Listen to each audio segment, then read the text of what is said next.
Yon, what's up mga kapatids? Kalatropa, for today's video, meron sa ating nagbabalik na jet fighter na nawala sa Matnog, bali 2 times Matnog siya. Kaya kung bago lang kayo sa YouTube channel natin, subscribe muna kayo sa YouTube channel natin, DJ Kobe, #TV mga kapatids, Kalatropa. Kaya samahan nyo na ako. Tara, let's go!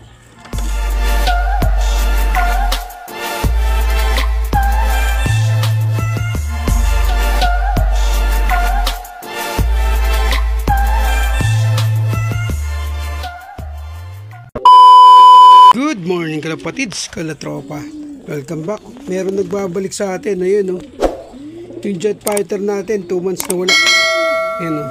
Ayun yung live natin sa NHPC, pati sa MSMF Old Bird, pati sa Survivor natin. Ayun oh. Yung young bird natin, ay young bird tuloy. Yung 2 times Matnog, nawala siya ng 2 months oh. 2 times Matnog natin. Checkin natin kung ba't hindi ito nakauwi sa tamang oras. Ba't siya ngayon lang umuwi. Bali 2 months nawala siya. Yan, kakauwi niya lang. Ngarag na ngarag pa siya. Yan, grabe. Thank you Lord. Nuwihan pa tayo ng laga natin. Checkin natin to kung ba't hindi ito nakauwi. Yan o. Pakaangas na ibon. Thank you Lord. Nuwihan pa tayo ng jet fighter natin. Yan o. Grabe ba? Sige natin to kung ba't hindi ito nakauwi. Yan o. Uy, grabe. Mukhang gupit yung pakpak niya. Yan nga. Gupit nga. Gupit yung pakpak niya, kalatropa. Kaya pala hindi ito nakauwi o. Yan o. Gupit. Pero thank you pa rin sa nakahuli sa'yo, pinakawalan ka. And grabe. Minaltrato. Ginupitan yung pakpak niya. Checkin natin yung kabila. Ayun, kaya pala hindi niya ginupitan. Kasi meron pa siyang tatak. Oh. Ayan, oh. Meron pang tatak yung ibon. Ayan, oh. Minaltrato yung ibon natin. Kawawa naman, kalatropa. Ginupit yung pakpak. Kaya pala hindi ito nakauwi. Siguro nalambat to nung time na yon. Kaya hindi siya nakauwi. Kondisyon na kondisyon pa naman tong ibon na to. Tsaka balik to eh. Kaya imposible itong hindi ito magkaklak ng Matnog eh. Kasi galing na siya doon. Ayan o. Galing na yung ibon na to doon eh. Pero papasalamat pa rin tayo. Inuwihan tayo ng ibon. Tsaka nakawala to kay Boy Dagit. Ayan, napakaangas na ibon pa naman. Pero gagamitin na natin itong pang-breed. Bali, mamimigay din tayo ng aanakin na ito. Malamang. Yung mga subscriber natin, magkakaroon na ito. Sa isa sa mga anak na ito. Ayan. Thank you Lord. Pinabayan nyo pa rin yung jet fighter natin. Kasi napakaangas yan eh. Ang ganda ng senyalis ng mata niyan eh. Imposibleng hindi ito umuwi. Yun no? Grabe. Tsaka nag-speed na to ng third lap 1,000. Kaya sabi ko Matnog bibirit na to eh. Kaya imposible. Kung hindi ito na lambat, malamang clock to. Kaya yun pala yung ibon na to. Gupit yung pakpak.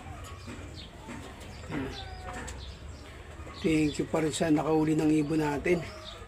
Saka matibay na linyada na to.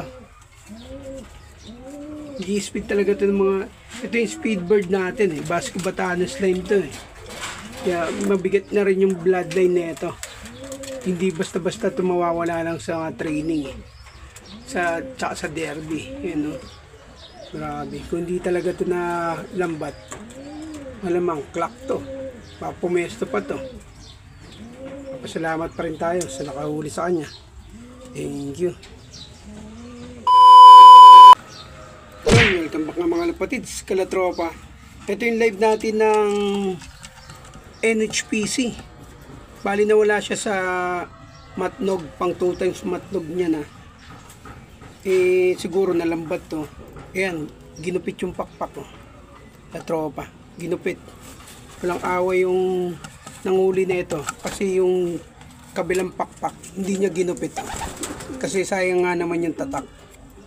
Yan. Pag ginupit niya to, sayang. Yeah, ito lang yung pinutol niya. Yan.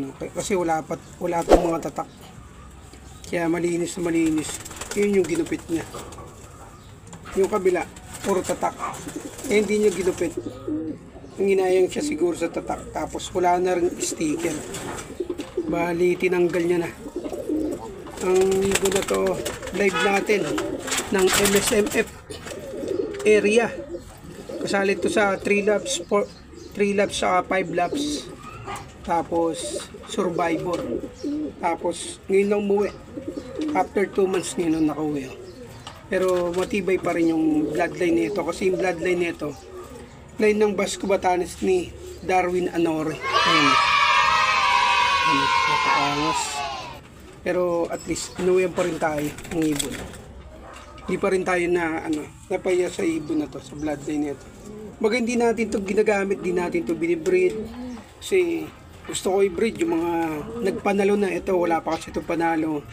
Baga finisher pa lang to. Bali 2 times matug pa lang siya. Kaya hindi pa natin binibreed.